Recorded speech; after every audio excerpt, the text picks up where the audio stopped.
This is Rick Renner, and today I'm coming to you again from Tulsa because I am in Tulsa, and we're coming to you from our new building. And by the way, if you've given a gift to help us buy this building or to retire the debt on this building, I want to say thank you, thank you, thank you. I always say that it's not about buildings. It's not. It's about having what we need so that we can reach people, and we needed this space to do our work so we can minister to you and to people just like you. But in today's home group, I'm here with Denise Renner and Rhonda Roush, whose first name was Rhonda Renner. This is my oldest sister. And I'm so glad to be here with Rhonda and with Denise. Welcome to home group, guys. Well, thank you, Rick, and welcome home group. I'm so glad to be a part. And Rhonda, we're glad that you're with us. Thank you very much. And we're going to talk today about growing up in church. Me, Denise, and Rhonda all grew up going to church. And the scripture we're going to use today is Hebrews chapter 10, verse 25, a verse that I heard from my parents every week when we were growing up. Not forsaking the assembling of yourselves together. Well, there was once a year I always wanted to forsake the assembling of ourselves together. And that was when on Sunday night, The Wizard of Oz came on. And I wanted to watch The Wizard of Oz. Do you remember when The Wizard of Oz first came out? Judy Garland singing Over the Rainbow. And I would just beg Mother and Daddy, please let us stay home. They would say, nope, we're going to church. We don't care what's on TV, we're going to church. And Rhonda, I also remember on Sunday nights, just before Daddy would say, everybody head to the car, The Wonderful World of Disney would come on. And just at the time that Tinkerbell would hit her little wand and the sparkles would go, Get in the car. Get in the car. And I remember thinking, I want to see this wonderful world of Disney. And Denise? I was living the same life, Rick, totally, because when Wizard of Oz came on, I'd do the same thing. Daddy, it's so special. It's only on once a year. Can we please stay home and watch it? The answer was no.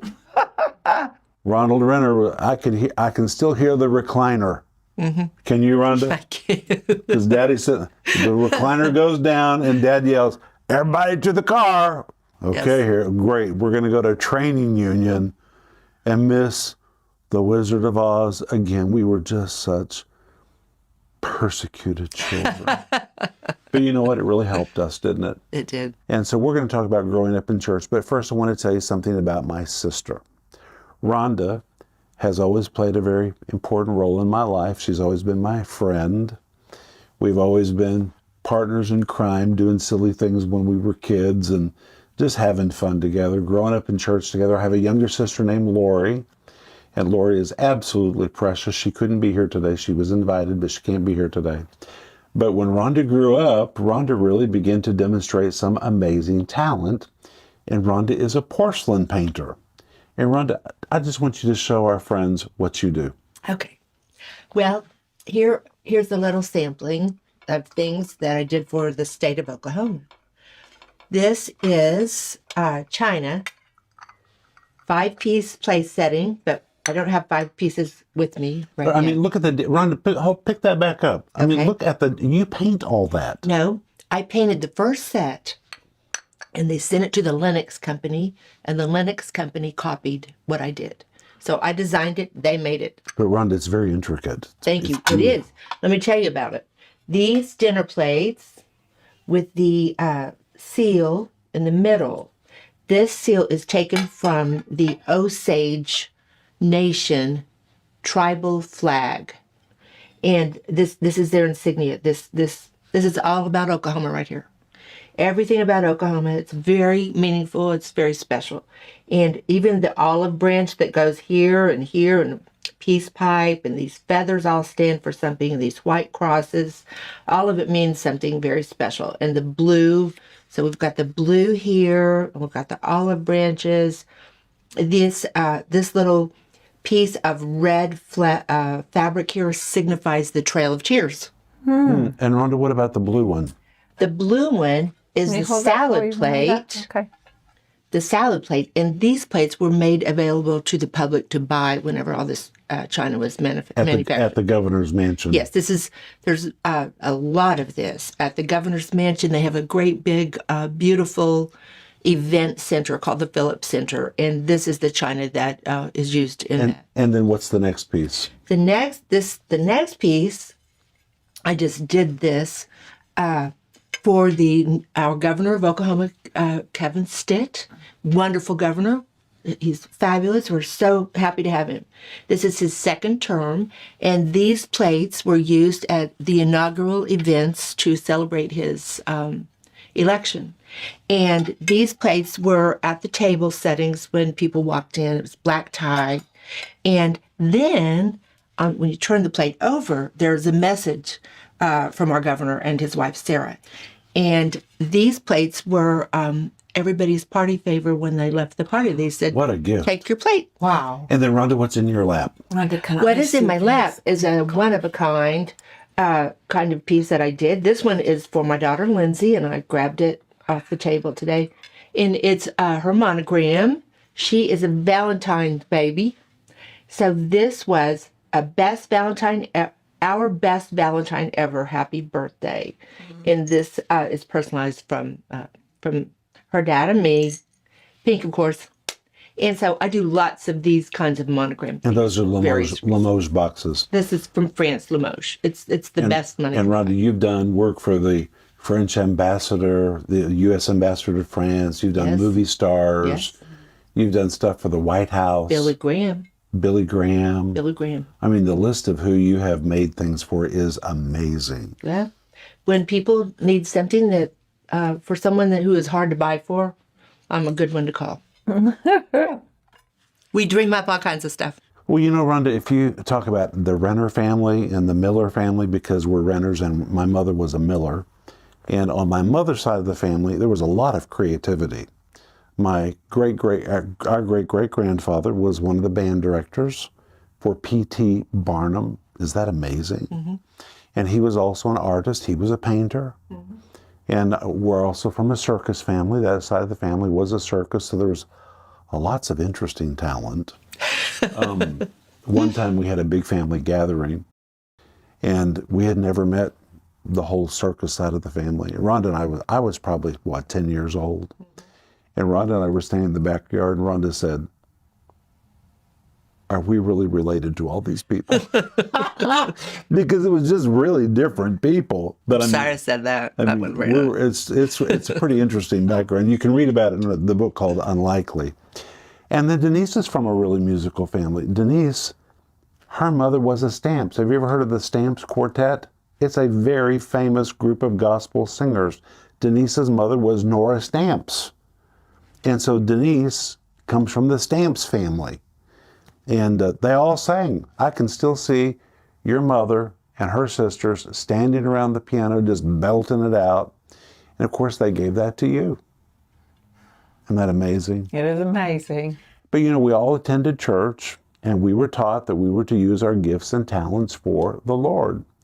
And I'm going to talk to Rhonda just for a minute. Rhonda, when you and I were growing up at church, I mean, we were taught the highest priority in life was to serve the Lord and to serve God's people. What do you remember about growing up at our church?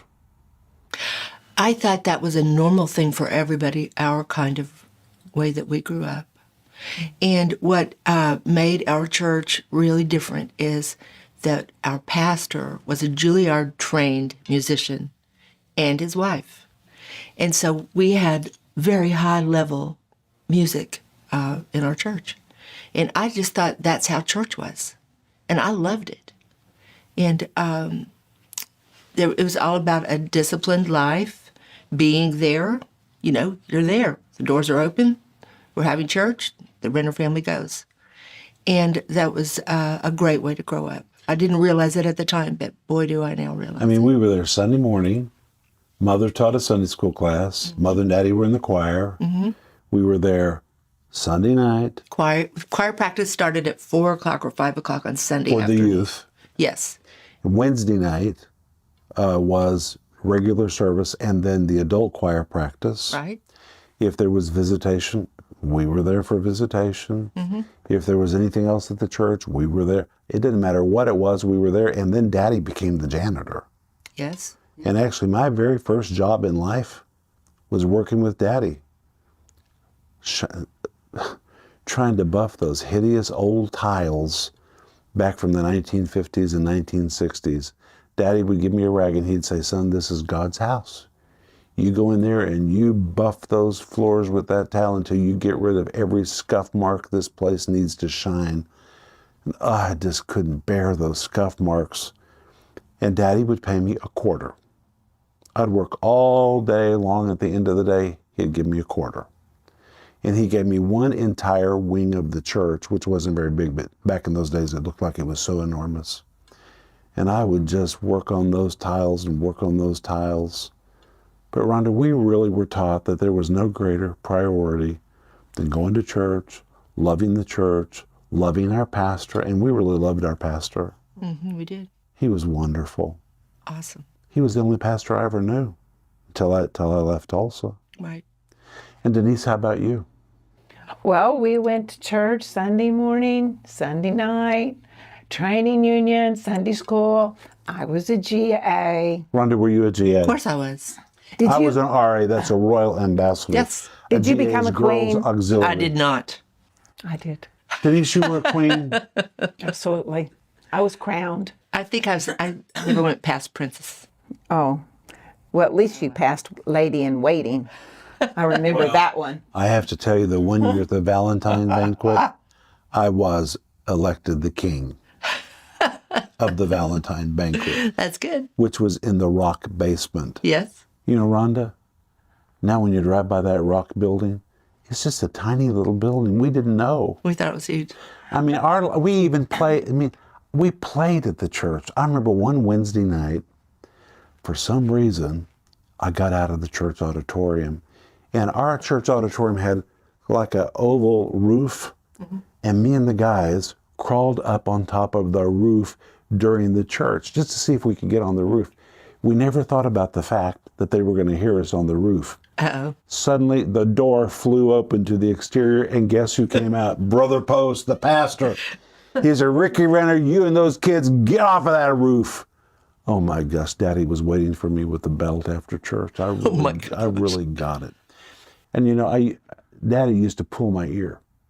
We'd sit on the back row. If we did something wrong in church, he'd grab me by that ear. You could hear him dragging me out the back row to give me a whipping, because he would say, you don't behave like that in church. We were really taught to respect church. And you know what? If you don't teach that to your kids don't get it.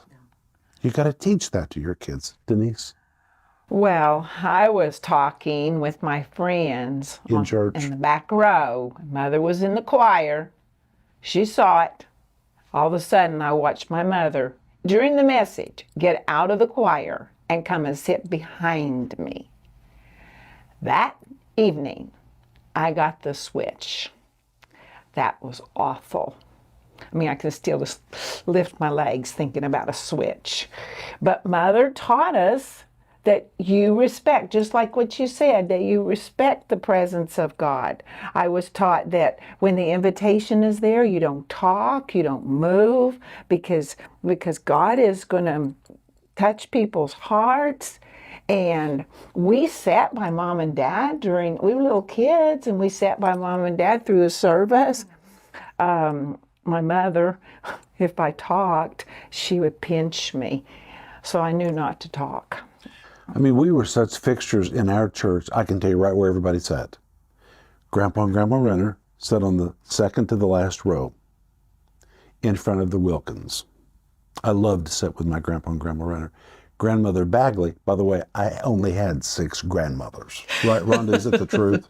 We had 6 grandmothers. It's true. Grandmother Bagley sat up to the left, and she was hard of hearing, and she would say right out in the middle of the service, "What did he say?" It was hilarious. And the pastor would say, "Gertrude, let me repeat it for you again." So Grandma sat over there. Rhonda was in the youth ministry, so she sat on the right side of the auditorium. But the day that I got saved, I was sitting with Rhonda. And we were sitting about more than halfway back in the auditorium. And Honestly, I was not listening to a word of the sermon. Maybe if you grew up in church, you can remember opening the hymn book and somebody has written in the pages, turn to page such and such. So you turn to page such and such. It says turn to page 49, so then you turn to page 49. Page 49 says turn to page 367, you turn to page 367. The whole service you're just turning. Finally you get to the last page which says, stupid, why are you not listening to the message? Well, that's what we were doing that day. We were writing in the hymn book. We were not listening. We were defiling the hymn books. But when the invitation began, the Holy Spirit just seized my heart. And I knew it was my day to walk the aisle. And I walked down to the front. I was 5 years old. Brother Post met me. Mother and Daddy were in the choir. They came down out of the choir. Jerry Sloan was my Sunday school teacher, so he came, prayed with me. And that day I made my public profession of faith. And back in those days, you were immediately baptized. So Brother Post came to our house that afternoon to say, Ricky, do you really understand what you did today? And that night I was water baptized. And Rhonda, do you remember the back of the baptistry? It was a painting of the Jordan River. Yes, I loved it. I mean, we're talking a long time ago. We had rotating fans on the ceiling, and Rhonda, we were not from the best side of Tulsa. And I can remember on the back wall of the auditorium, I don't know if you remember this, we had a big Dr. Pepper clock. I do remember that. And the wire ran down the wall. Yes, I forgot about it. And we just had tiles in the auditorium and pews. I broke one of those pews during one church service. I think I remember that. Oh, you were sitting well. with me. Yeah, we were sitting on the pew, and when I moved, I could hear it squeaking. And I loved that squeak. I started bouncing up and down on that pew. A whole bunch of people on the pew. It was on the side where the youth sat. And all of a sudden, you could hear the splitting of wood, and that pew cracked from one end to the other, and all of us went on the floor under the pew in front of us. Well, let's just say I really got it when I got home that night. I broke the pew.